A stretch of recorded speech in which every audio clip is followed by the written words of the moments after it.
stories are transmitted through song and dance and visual artwork, and often not allowed in the mainstream, but celebrated in Indigenous communities. Indigenous people are not stupid. We are complex. Our way of communicating is not incoherent and gibberish. It is an ancient language. We are not belligerent. We are frustrated. We talk in metaphors. Our speech is a translation from an ancient language into modern languages. Our languages were erased and banned before it evolved. It is impossible to marry the blandness of European languages with Indigenous speak. Our speech is storytelling, incorporating the natural world. The last permit to stalk, prey, and hunt Indigenous people was issued by Pretoria in 1936, but that didn't stop the European from hunting.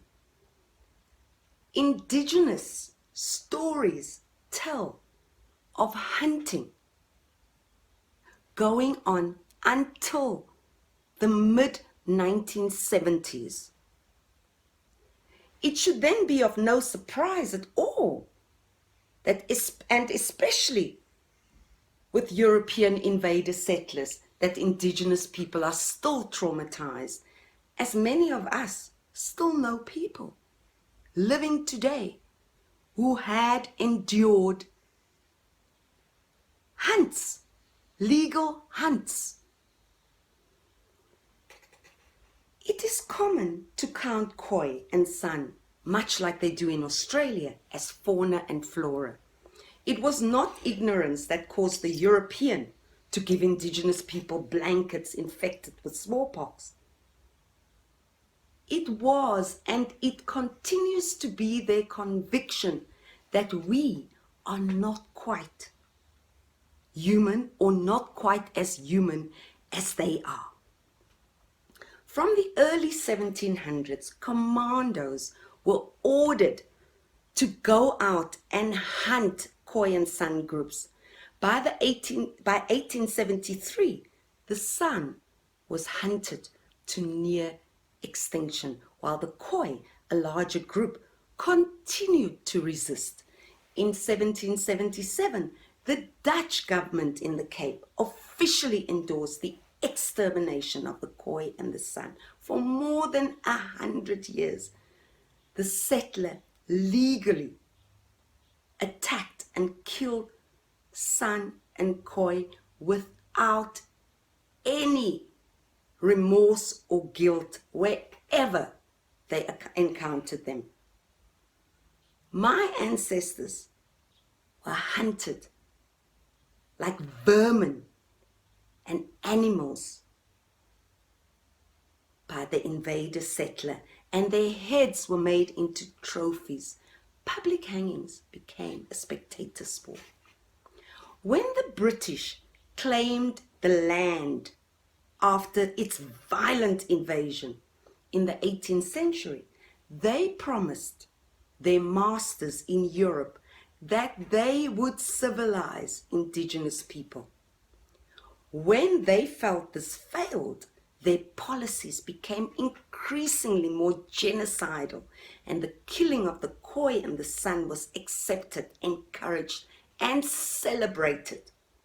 These acts of stomach-churning cruelty, which saw the collection of skulls, teeth, ears, toes, and hands for display and made into jewelry for Europe, is still held in European museums.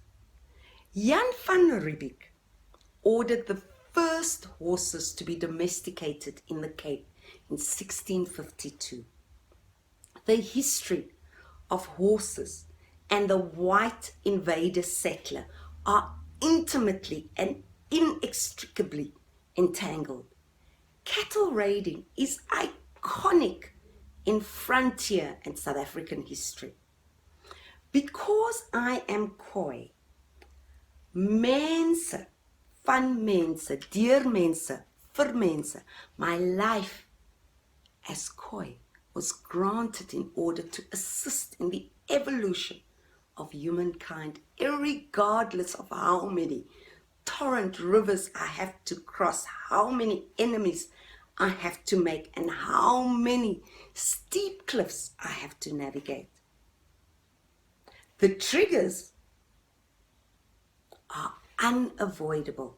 White acknowledgement and remorse of their culpability and their barbarism and savagery will go a long way in reducing anxiety and suffering and mental illness, and break the cycle of passed on trauma. Kai Gagangs for your time, Cape of Storms, Table Bay, Falls Bay, Cape of Good Hope.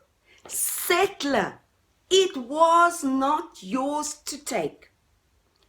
I am Atrakwa, and I was born extinct.